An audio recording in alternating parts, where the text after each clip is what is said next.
স্বতঃস্ফূর্ত বিপ্লব সংগঠিত হলো। ছাত্র জনতার স্বতঃস্ফূর্ত আন্দোলনের মধ্য দিয়ে এতে শহীদ যারা হয়েছেন তাদের সকলের প্রতি আমি শ্রদ্ধা জানাই। আমি শ্রদ্ধা জানাচ্ছি গত দুদিনে যে ভয়াবহ বন্যা বাংলাদেশের দুটো বিভাগকে একেবারে দুর্ভোগের চরম সীমায় নিয়ে গেছে। সেই বন্যায় নিহত হয়েছেন ইতিমধ্যে কয়েকজন, তাদের প্রতি আমি শ্রদ্ধা জানাচ্ছি। এবং যারা এই বন্যায় দুর্গত হয়ে বানভাসী হয়ে বাস্তুচ্যুত হয়ে এখন আশ্রয় খুঁজছেন এবং চরম দুর্ভোগে পতিত হয়েছেন, সেই সমস্ত জনগণের প্রতি আমরা তাদের সঙ্গে সহমর্মিতা জানাচ্ছি এবং তাদের পাশে দাঁড়াবার প্রতিশ্রুতি দিচ্ছি। প্রিয় সুধীবৃন্দ, কাজী জাফর সম্পর্কে আমাদের বিজ্ঞ আলোচকেরা দীর্ঘ আলোচনা করেছেন। 60-এর দশকে 70-এর দশকে এবং তারপরে তার ভূমিকা যদি তিনি বেঁচে ছিলেন, তিনি অবশ্যই উল্লেখযোগ্য ভূমিকা পালন করেছেন বাংলাদেশের ইতিহাসে। কাজী জাফর, আমরা যখন ছাত্র রাজনীতি করি তখন তিনি আমাদের নেতা ছিলেন। পরবর্তীকালে আবার তার সঙ্গে আমার ব্যক্তিগত ঘনিষ্ঠতা বৃদ্ধি পায় যখন আমরা বিরোধী দলে, তিনিও তখন এই সরকারের ছিলেন না কিন্তু তাদের সমর্থন করছিলেন, অর্থাৎ জাতীয় পার্টির একজন অন্যতম নেতা হিসেবে। সেই সময় তাকে জাতীয় পার্টির থেকে এরশাদের বড় থেকে বেরিয়ে এসে আবার নতুন করে জনগণের সঙ্গে সম্পৃক্ত হয়ে আন্দোলনের নামার ব্যাপারে আমার তার সঙ্গে অনেক ঘনিষ্ঠতা ছিল। মনে আছে আমি এখনো রাতের অন্ধকারে কিভাবে ছদ্মবেশে কাজী জাফরকে দেশনেত্রী বেগম খালেদা জিয়ার কাছে নিয়ে গিয়েছিলাম এবং তখন থেকে তিনি আবার নতুন করে তার জনগণের পাশে থেকে দেশে গণতন্ত্র পুনরুদ্ধারের সে লড়াইয়ে তিনি সম্পৃক্ত হয়েছিলেন। বন্ধুগণ, এটা হচ্ছে অতীত। আজকে আমাদের সামনে একটা সম্পূর্ণ নতুন একটা ভবিষ্যৎ এসেছে, একটা সময় এসেছে। আমাদের মাঝে একটা বিপ্লবের পরে মানুষের মধ্যে একটা নতুন আশা সঞ্চারিত হয়েছে যে আমরা অতীতের সমস্ত জঞ্জালগুলোকে দূরে ফেলে দিয়ে নতুন করে আমাদের দেশকে তৈরি করব। এবং সেটার এই সম্ভাবনা দেখিয়েছে আমাদেরকে আমাদের তরুণেরা, আমাদের যুবকেরা, আমাদের ছেলেরা, এবং অসম্ভবকে সম্ভব করেছে তারা। আমরা 15 বছর ধরে যে লড়াই সংগ্রাম করেছি, এখানে আমরা সবাই আছি, আমরা সেই একই কারণে সংগ্রাম করেছিলাম, লড়াই করেছিলাম যে ভয়াবহ ফ্যাসিস্ট শক্তি বাংলাদেশের উপর চেপে বসেছে তাকে সরিয়ে সত্যিকার একটা গণতান্ত্রিক একটা রাষ্ট্র নির্মাণ করা, একটা কল্যাণমূলক রাষ্ট্র নির্মাণ করা, মানুষের বসবাসের জন্য একটা যোগ্য সমাজ নির্মাণ করা। সেই লক্ষ্যে আমরা 15 বছর ধরে লড়াই করছি। এর মধ্যে আমাদের অনেক বন্ধু, অনেক সহকর্মী প্রাণ দিয়েছেন। আমাদের প্রায় 800-র মতো নেতা কর্মী তারা গুম হয়ে গেছে। এর মধ্যে আমাদের এমপি ছিলেন ইলিয়াস আলী, সেলিম, পারভেজ সহ অনেক ছাত্র নেতা, যুব নেতা তারা ছিলেন। আমাদের প্রায় 2000-এর মতো নেতাকর্মীকে গুলি করে হত্যা করা হয়েছে। 1,45,000 মামলা করা হয়েছে আমাদের 60 লক্ষ মানুষের বিরুদ্ধে 15 বছরে। আমার মনে হয় বিএনপির একটা মানুষও খুঁজে পাওয়া যাবে না যার বিরুদ্ধে মামলা নেই, সেই ইউনিয়ন পর্যায় থেকে শুরু করে একেবারে কেন্দ্র পর্যন্ত। এর মধ্যে সংগ্রামের মধ্য দিয়ে আমাদের আপনারা আজকে আমরা ঐক্যবদ্ধ হয়ে আমরা 31 দফা ব্যাপারে আমরা সবাই একমত হয়ে সেই 31 দফা বাস্তবায়িত করবার জন্য আমরা সংগ্রাম শুরু করেছিলাম। 31 দফা কি ছিল? একটা সংস্কার, যে আমরা রাষ্ট্র ব্যবস্থার সংস্কার চাই, পরিবর্তন চাই। এবং আমাদের মধ্যে যে যুক্তিটা ছিল এইটাকে লক্ষ্যে আমরা আন্দোলন করব, ফ্যাসিবাদকে পরাজিত করে আমরা একটা নির্বাচনে যাব।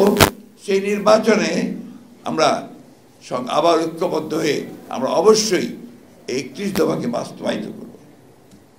এই ব্যাপারে কিন্তু আমাদের মধ্যে কোনো দ্বিমত ছিল না, আমরা একসাথে আন্দোলন করেছি। আপনারা সবাই জানেন যে সেই আন্দোলনে কিভাবে আমাদের নেতাকর্মীরা নির্যাতিত হয়েছেন, নিগৃহীত হয়েছেন, নিহত হয়েছেন।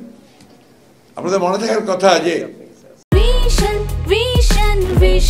100% কপার কন্ডেন্সারে তৈরি ভিশন ফ্রিজ, তাই গুণে মানে অটুট থাকে বছরের পর বছর। 7ই ডিসেম্বর 1923 সালে, সম্ভবত আমার যতদিন মনে 22 সালে,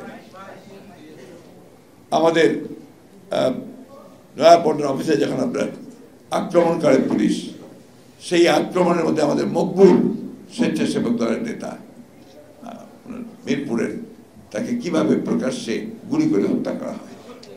আমাদের সমস্ত শীর্ষ নেতাদেরকে গ্রেফতার করে নিয়ে যাওয়া হয় এবং পরে আমিও তখন গ্রেফতার হই।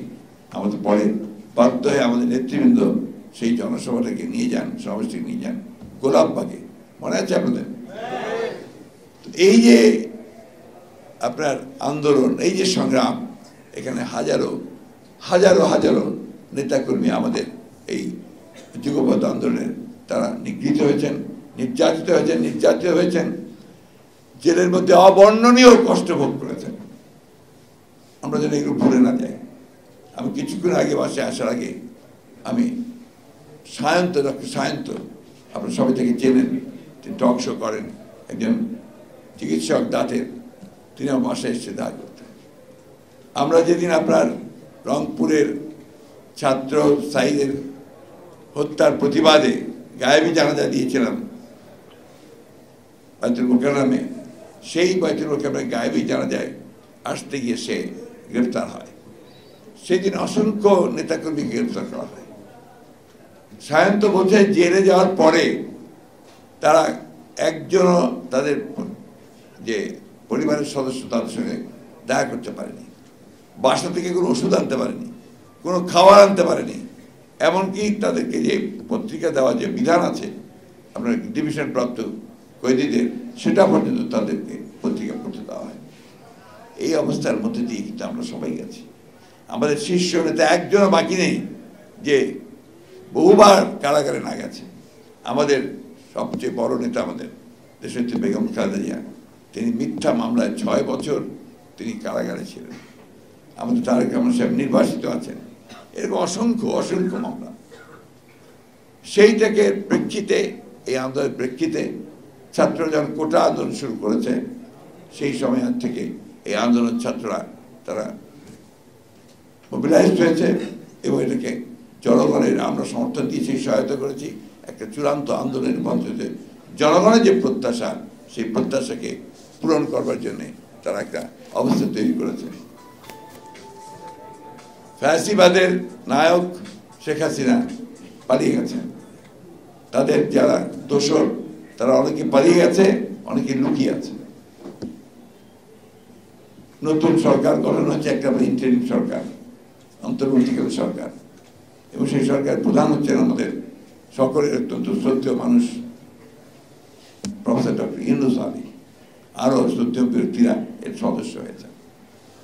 এদের কাছে আমাদের প্রত্যাশা অনেক। আমরা সবাই মনে করি যে এই ইন্টারিম গভর্নমেন্ট তারা অবশ্যই যৌক্তিক সময়ের মধ্যে তারা একটা নির্বাচনের ব্যবস্থা করবেন।